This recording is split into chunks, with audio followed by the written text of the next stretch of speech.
I was not supposed to enter that house alone, but the report said vacant for 12 years. No power. No residents. So I went in anyway. The front door was already unlocked. That was the first problem. Inside smelled wrong. Not decay. Something cleaner. Like the house had been aired out recently. My flashlight cut through the dark hallway. Dust everywhere, except the floor. There were footprints. Fresh ones. Barefoot. Moving deeper inside. I froze for a second. Then I checked my radio. Static only. No signal. Inside a normal residential zone, that shouldn't happen. I stepped forward anyway. Every step made the wood react late. Like the house was listening before responding. The kitchen was first. Everything was organized. Too organized. A glass of water stood on the counter. Half full. No dust on it. Not old. Not abandoned. Recent. I didn't touch it. I just looked at it, waiting for it to change. It didn't. But behind me, something shifted in the hallway. Not loud. Not fast. Just a soft pressure sound, like fabric against a wall. I turned. Nothing. Then the sound stopped too. I started upstairs. The stairs were solid. No creaking. That was worse than creaking. Halfway up, I noticed something carved into the railing. Numbers. Count marks. Like someone had been counting how many times they went up and down. I didn't finish reading them. A door at the top floor was slightly open. Just a crack. And from inside, I heard breathing. Slow. Controlled. Not panicked. Like it was waiting for me to notice it. I stepped closer. The air around the door felt warmer than the rest of the house. Wrong kind of warm. My hand hovered near the handle. The breathing inside stopped. Complete silence. Then, the handle slowly started turning from the inside. Without me touching it, the door began to open toward me. The door began to open toward me. Slowly. Not the way people normally open doors. There was hesitation in it. As if whoever was on the other side wasn't sure whether they wanted to be seen. I took a step back. The hallway was completely silent. No breathing. No movement. Just the soft scrape of old hinges. The gap widened. An inch. Then 2. Then 3.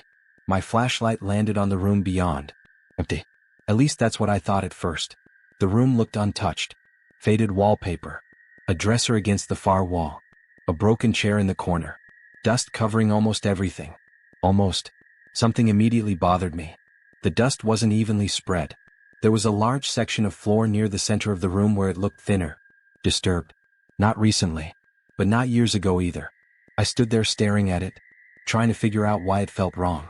Then I realized there were no footprints leading into the room. Yet something had clearly moved around inside. I slowly pushed the door wider. The temperature changed immediately. The room felt warmer than the hallway. Not by much. Just enough to notice. The kind of difference that makes your instincts start asking questions. I stepped inside. The floorboards groaned beneath my boots. The sound echoed through the house. For a moment I thought I heard another creak answer from somewhere downstairs. I stopped moving. Nothing. Just silence. The dresser caught my attention. Every drawer was closed except one. The bottom drawer. Pulled open slightly. I crouched beside it. Inside were photographs. Dozens of them. Most were old family pictures. Birthdays. Cookouts. Christmas mornings. Normal things. The kind of photographs every family has. Then I noticed something strange. In almost every picture there was a man standing somewhere in the background. At first glance he looked like another family member. But the more I looked, the less sense it made. He never stood with anyone. Never smiled. Never interacted. He was always just there. Watching. In one photograph he stood beside a tree. In another he was visible through a kitchen window. In another he appeared at the edge of a backyard. Always facing the camera. Always looking directly into the lens. I flipped through the stack faster. The years changed. The locations changed. The children grew older. The man never seemed to age. A cold feeling settled in my stomach. I checked the backs of the photographs. Most had dates. The earliest was from the late 1980s. The newest was only 4 months before the house had supposedly been abandoned. Then I heard something. A thump. Directly above me. I looked up. There should not have been another floor above this room. According to the exterior of the house, I was already on the top level. Another thump followed. Slow. Heavy. Like someone shifting their weight. I moved back into the hallway. My flashlight swept across the ceiling. That's when I saw it. A square outline. An attic hatch. I hadn't noticed it before. The house plans I'd reviewed before coming here never mentioned an attic. The hatch looked newer than everything around it. Different wood. Different paint. Someone had installed it later. Recently. I dragged the broken chair from the room underneath it. The entire time, I had the uncomfortable feeling that I was being watched. Not imagined. Not paranoia. The kind of feeling that makes the hair on your arms stand up. I climbed onto the chair. Reached for the hatch. The wood felt smooth. Too smooth. Like it had been touched many times. I pushed upward. The hatch moved immediately. No resistance. No dust falling. Nothing. As if someone had opened it only hours earlier. A dark opening appeared above me. The smell hit first. Not rot. Not mold. Something else. Something human. The air coming down felt warm. Far warmer than it should have been.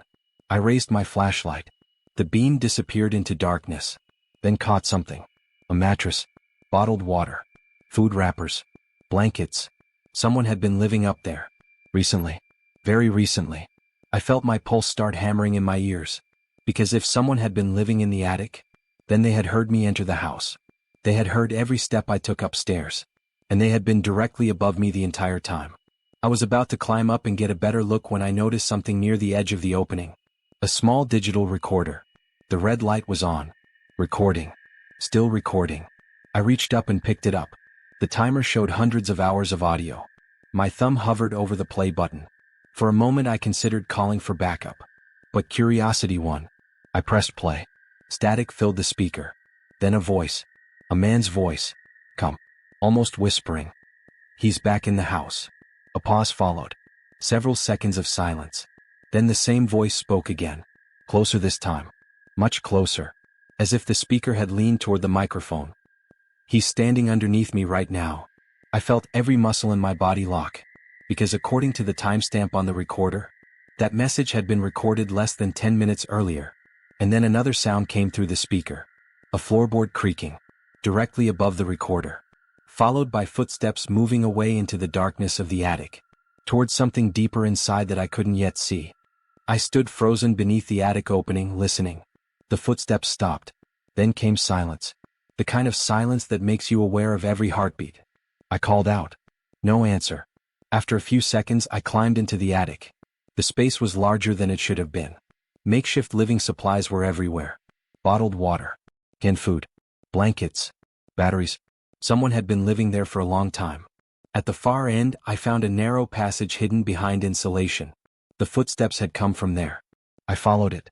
The passage led to a small concealed room built between the walls of the house. Inside was a chair facing a row of holes drilled through the wood. Observation holes. From that room, someone could watch nearly every part of the house without being seen. My stomach dropped. The photographs. The recorder. The maintained stairs. The glass of water. None of it was random. Someone had been watching people for years. Then I found a notebook. Page after page described visitors who had entered the house. Dates. Descriptions. Movements. Even conversations. Near the back I found an entry with today's date. My date. My arrival time. The clothes I was wearing. The exact words I spoke when I entered. The final line had been written only minutes earlier. Read. He found the attic. Below it, fresh ink was still drying. And underneath that, one final unfinished sentence. He's standing behind. A floorboard creaked directly behind me. I turned. A man stood in the doorway. Thin. Silent. Watching. For a second neither of us moved. Then he ran. Not toward me. Toward the stairs. I chased him through the house and out the front door. By the time I reached the road, he was gone. Police searched the property for 2 days. They found the hidden room. The supplies. The photographs. The notebook. But they never found the man. No fingerprints. No identification. Nothing. The house was eventually demolished. Officially, the case remains unsolved. What still bothers me isn't that someone lived inside those walls. It's the final page of that notebook. Because after investigators photographed it, another line appeared beneath the unfinished sentence. Handwriting analysis confirmed it matched the same author. No one knows when it was added. The line simply said, "He looked exactly where I expected him to." I should have left the moment I saw the shoes. They were sitting on the front porch, perfectly aligned. A pair of men's work boots. Mud dried along the sides. The laces tied neatly. as if someone had taken them off and planned to come back in a few minutes. The problem was that the farmhouse had supposedly been abandoned for almost 15 years. At least that's what the county record said. The property sat alone at the end of a dirt road surrounded by miles of empty fields. No nearby houses. No visible neighbors. Nothing. Just an old two-story farmhouse slowly collapsing into the landscape. I wasn't there alone. My friend Tyler came with me. We'd spent years documenting abandoned properties. Most of the time we found exactly what you'd expect. Thus, broken furniture. Occasional graffiti. Nothing more. But neither of us liked those boots. "You think somebody's squatting here?" Tyler asked. I shrugged. Maybe. But something about them felt staged. Like they had been placed there intentionally. Not forgotten. Displayed. We stood on the porch for a moment waiting to hear movement inside. Nothing. No voices. No footsteps. No sounds at all. Finally Tyler pushed the front door. It swung open immediately. Unlocked. The smell inside surprised me. It wasn't the usual smell of mold and decay. Instead it smelled like old wood and fresh air. As if windows had been opened recently. Sunlight filtered through dirty curtains. Dust floated through the beams of light. The living room looked frozen in time. Furniture remained exactly where it had been left. Family photographs still hung on the walls. A coffee mug sat on a side table. Everything looked abandoned, yet somehow maintained. That contradiction followed us everywhere. The kitchen was clean. Not spotless. Just too clean. No animal nests. No major water damage. No signs that 15 years had passed. Then Tyler opened the refrigerator. We both expected it to be empty. Instead, there was a single carton of milk. I laughed at first. Somebody had obviously left it there recently. Then I checked the expiration date. It had expired 11 years ago. The carton should have been swollen and rotten. Instead it looked almost normal. Still sealed. Still standing upright. Neither of us touched it. Something about it felt wrong. We moved upstairs. The second-floor hallway stretched through the center of the house. 3 bedrooms. 1 bathroom. Simple layout. The first room was empty. The second contained old furniture covered in sheets. The third room stopped us cold. 3 beds sat against the walls. Children's beds. Each one made perfectly. The blankets looked untouched. But there was something strange. Only 2 beds had dust on them. The third looked recently cleaned. Tyler noticed it first. "Look at the pillow." I walked closer. There was an indentation. Not dramatic. Just enough to suggest somebody had rested their head there recently. The room suddenly felt much smaller. Much quieter. I checked the closet. Nothing. Just old clothes hanging from rusted wire hangers. Then Tyler crouched beside one of the beds. "What the hell is this?" I knelt beside him. Scratches covered the wooden bed frame. Hundreds of them. Tiny marks carved into the wood. Groups of 5. Again and again. Like someone had been counting days. Weeks. Months. Years. Neither of us said anything for several seconds. The number of marks was impossible to estimate. There were too many. Then we heard a sound. A soft creak. From somewhere above us. Tyler and I exchanged looks. There shouldn't have been anything above us. The farmhouse only had 2 floors. We stepped into the hallway. The sound came again. Slow. Heavy. A floorboard flexing under someone's weight. Directly overhead. I looked up. The ceiling appeared normal. Until I noticed a faint square outline near the center of the hallway. An attic hatch. Tyler grabbed a flashlight and pointed upward. The hatch wasn't covered in dust. In fact, there were fresh fingerprints around the edge. Recent fingerprints. Someone had opened it. Recently. Very recently. The farmhouse suddenly didn't feel abandoned anymore. Tyler dragged a chair beneath the hatch. I remember telling him we should leave. For the first time all day he agreed.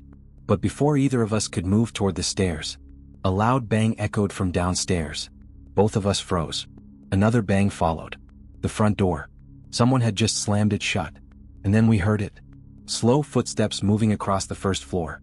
Not running. Not hiding. Just walking calmly through the house. As if whoever had entered already knew exactly where we were. The footsteps continued below us. Slow.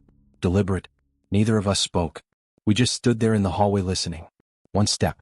Then another. The old floorboards downstairs groaned under the weight. Whoever it was wasn't trying to be quiet. That made it worse. Tyler whispered that we needed to leave. I agreed. We started toward the staircase. The footsteps stopped. The silence that followed felt even heavier.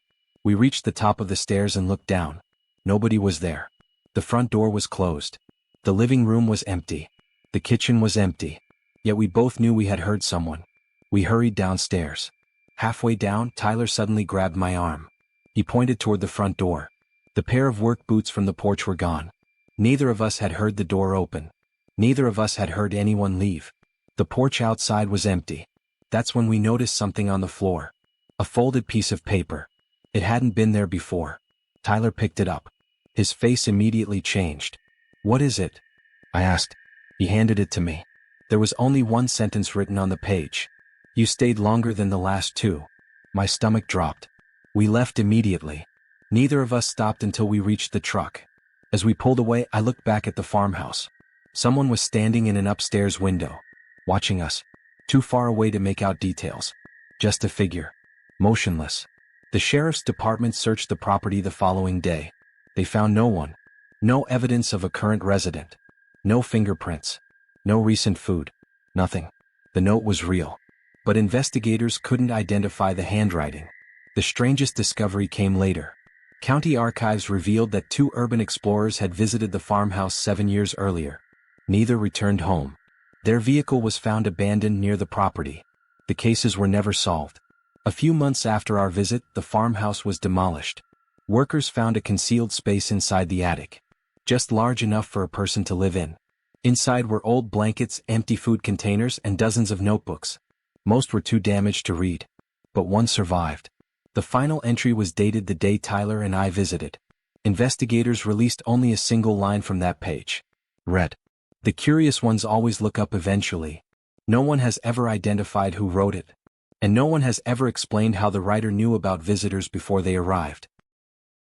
The police report said the house was empty. That's what bothered me. Because the body camera footage showed otherwise. I wasn't supposed to see the footage. A retired deputy gave me access years after the case was closed. Officially, the investigation went nowhere. Unofficially, nobody involved ever wanted to talk about that house again. It sat alone at the end of a dead road deep in the woods. No nearby homes. No power lines. No reason for anyone to be there. The property had belonged to a man named Walter Briggs, a quiet widower in his 70s. According to neighbors, he rarely left the house.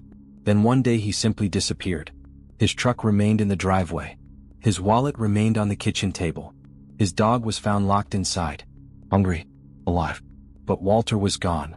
The deputy who entered the property first wore a body camera. His footage became the last complete record of what investigators saw before the scene changed forever. The video begins outside. Late afternoon. Gray skies. The house looks ordinary. Weathered paint. Sagging porch. Broken shutters.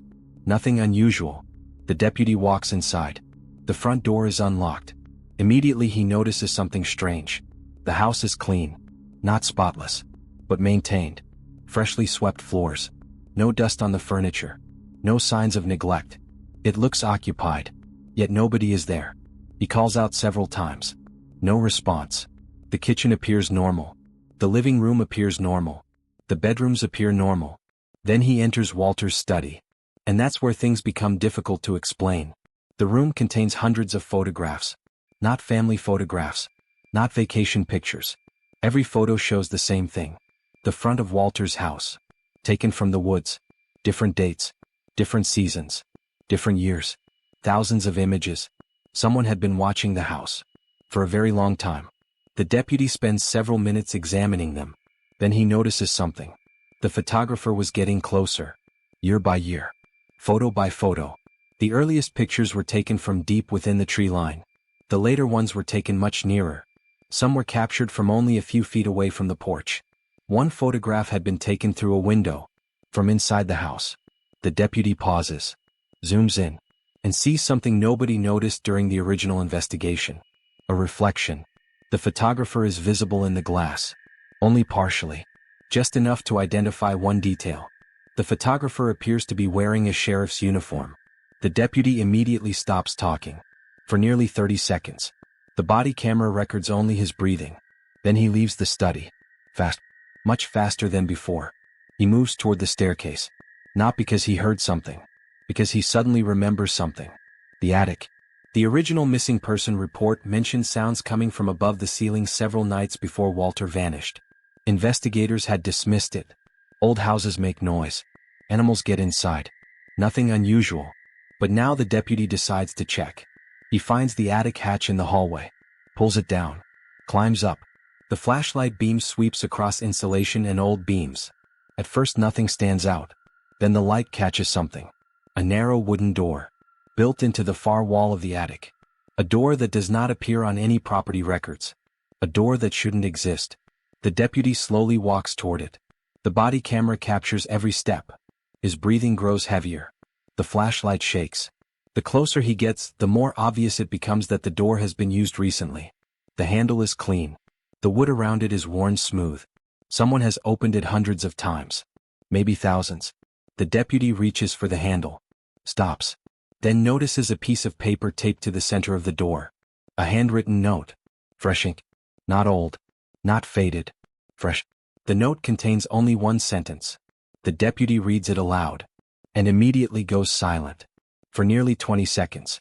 Investigators later refused to disclose what the note said. The official transcript simply states, "Deputy appears visibly distressed after reading handwritten message." Then the deputy slowly raises his flashlight and points it toward the narrow gap beneath the hidden door. Something moves on the other side. Not quickly. Not accidentally. Deliberately. As though whoever is behind the door has been standing there the entire time. Listening. The deputy kept staring at the gap beneath the hidden door. The movement stopped. For several seconds nothing happened. The attic was completely silent except for the faint hum of the body camera and the sound of his breathing. You can actually hear it on the footage. Short breaths. Controlled. The kind of breathing someone uses when they're trying very hard not to panic. Then he spoke. Very quietly. "Police department." No response. "Who's in there?" Nothing. The deputy looked back toward the attic hatch as if considering whether to leave. Later, investigators would say this was the moment he should have called for backup. But people always say that afterward. In the moment, curiosity wins. Almost every time. He stepped closer. The flashlight beam settled on the note attached to the door. The footage never clearly captures the handwriting. The camera quality wasn't good enough. But years later, the retired deputy who showed me the video told me what it said. Just one sentence. "It took you longer than Walter." Nothing else. No signature. No explanation. Just those 6 words. The deputy grabbed the handle. Turned it. The door opened inward. Slowly. The flashlight revealed a narrow room hidden inside the walls of the house. Not a normal room. Not something built according to any floor plan. It looked homemade. Like someone had slowly expanded the space over years. The ceiling was low. The walls were unfinished. Exposed beams. Electrical cords. Shelves. A mattress. Stacks of canned food. Cases of bottled water. Someone had lived there. For a long time. The deputy entered. His flashlight swept across the room. The footage becomes difficult to watch at this point because he stops narrating completely. You can tell he's seeing things he doesn't understand. Pinned to one wall were photographs. Hundreds of them. Not of Walter. Not of the house. Of people. People walking dogs. People mowing lawns. Children playing. Mail carriers. Utility workers. Hunters. Every photograph had been taken without the subject knowing. Most were from nearby towns. Some were years old. Others looked recent. The camera lingered on them for several seconds. Then moved lower. Beneath the photographs sat a wooden desk. On top of the desk were notebooks. Dozens of notebooks. Every one labeled with a year. The oldest dated back nearly 3 decades.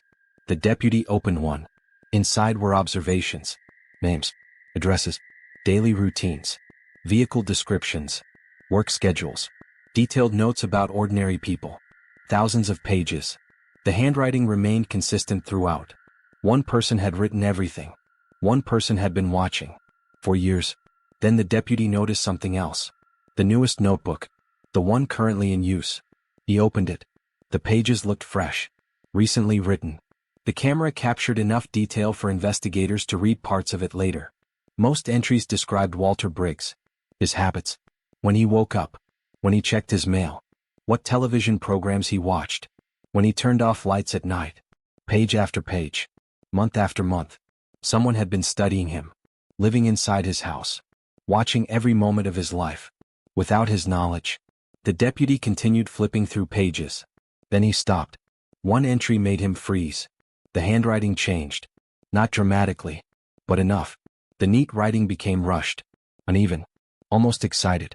The entry was dated 3 days before Walter disappeared. Read. He finally noticed the noises. The next page. He checked the attic today. The next. He is looking in the wrong places. The deputy turned another page. His flashlight shook slightly. The entry was dated the day Walter vanished. Only one line appeared on the page.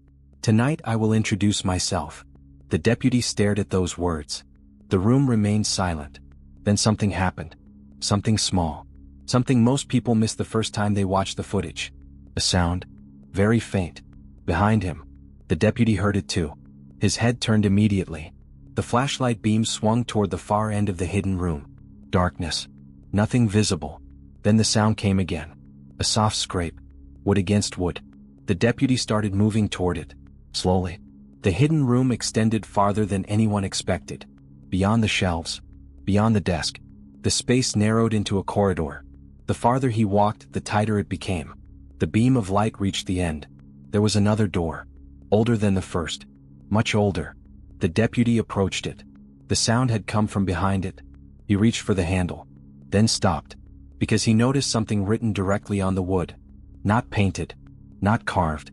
Written with black marker. A single sentence. The body camera captured it clearly. Investigators never released it publicly. But the retired deputy told me what it said. The words were simple. Terrifyingly simple. If you're reading this, he's in the house again. The deputy immediately backed away. For the first time in the footage, genuine fear appeared in his voice. He called for dispatch. No answer. Just static. He tried again. Nothing. Then another sound echoed through the hidden corridor. Not from behind the door. From somewhere else. Somewhere deeper inside the walls. A footstep. Slow. Heavy. Followed by another. And another. The deputy spun around. The flashlight beam searched the darkness behind him. The corridor was empty. But the footsteps continued. Moving. Approaching. Somewhere inside the walls of the house. Closing the distance. One step at a time. The footage ends less than 4 minutes later. The camera was eventually recovered inside the hidden room. Still recording. The deputy's flashlight was found nearby. His radio was found nearby. His service weapon was found nearby. The deputy himself was discovered outside the property several hours later. Alive. Shaken. Refusing to explain what happened. According to everyone who knew him, he was never the same afterward. And until the day he died, he maintained the same statement. The same statement he gave investigators. The same statement he repeated every time anyone asked about Walter Briggs. I wasn't alone in those walls. When pressed for details, he would always stop talking. Then after a long silence, he would say one final thing. Whatever lived in there. It wasn't hiding from Walter. It was hiding from whoever had been watching Walter first. Don't forget to subscribe and like if you like this story.